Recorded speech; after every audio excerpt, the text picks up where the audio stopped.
పంపిణీ పేరుతో రేషన్ షాపులను కాంగ్రెస్ పార్టీ ఆఫీసులుగా మార్చేశారని నర్సాపూర్ ఎమ్మెల్యే సునీత లక్ష్మారెడ్డి విమర్శించారు. రేషన్ షాపుల దగ్గర కాంగ్రెస్ ఫ్లెక్సీలు పెట్టడాన్ని ఖండించారు. కాంగ్రెస్ నాయకులు ప్రజాస్వామ్యాన్ని కూనీ చేస్తున్నారని మండిపడ్డారు. సన్నబియ్యంలో నూకలు, దొడ్డు బియ్యం వస్తున్నాయని ఆరోపించారు.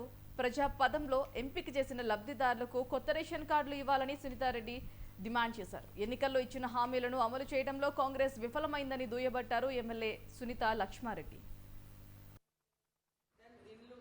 ఇల్లు 4 స్కీమ్స్ కు సంబంధించి ఇనాగ్రేషన్ చేయడం జరిగింది. మండలానికి ఒక గ్రామం తీసుకోవాలి. ఆ గ్రామాల్లో ఆ రోజు రేషన్ కార్డ్స్ ఇస్తామని చెప్పేసి కలెక్టర్ గారి పేరు మీద ఆర్డర్లు ఇచ్చిన కానీ వారికి ఇంతవరకు రేషన్ కార్డు ఇవ్వలేదు. కాబట్టి అటువంటి వాళ్ళకి ఇమీడియట్ గా రేషన్ కార్డు ఇచ్చి వాళ్ళు కూడా ఈ సన్న బియ్యం పంపిణీ చేయాలని చెప్పేసి కూడా మనం డిమాండ్ చేస్తా ఉన్నాం. అంతేకాకుండా ఆ 4 గ్యారెంటీలకు సంబంధించి ఇంద్రమా అభయస్థం సరిగా ఊరికి 1-2 ఇచ్చింది, ఇంకా మిగిలిన వాళ్ళకి ఇవ్వలేదు. దెన్ ఇల్లు 3,500 ఇల్లు అన్నారు. గ్రామానికి ఒక మండలానికి ఒక గ్రామం తీసుకొని ఆ గ్రామంలో దాదాపు ఫర్ ఎగ్జాంపుల్ కాజీపేట మేము పోయినాం, 128 మందికి ఇల్లు ఇస్తే ఇల్లు ఆర్డర్ ఆ రోజేమో మా చేతుల మీద ఇప్పించారు. కానీ ఇప్పుడు మళ్ళీ ఎంక్వైరీ పేరు మీద దాని దాదాపు 30-40 తగ్గించడం జరుగుతుంది.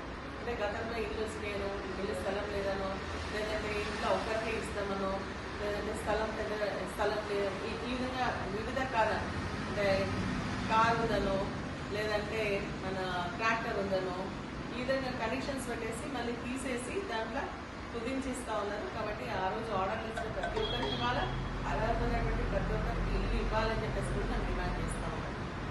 రైతు బంధు కూడా ఆ రోజు అయితే ఇప్పుడు ఇమీడియట్గా వేసేస్తామని చెప్పి 3 ఎకరాల వరకే ఇప్పుడు పడ్డది. ఆ 3 ఎకరాలలో కూడా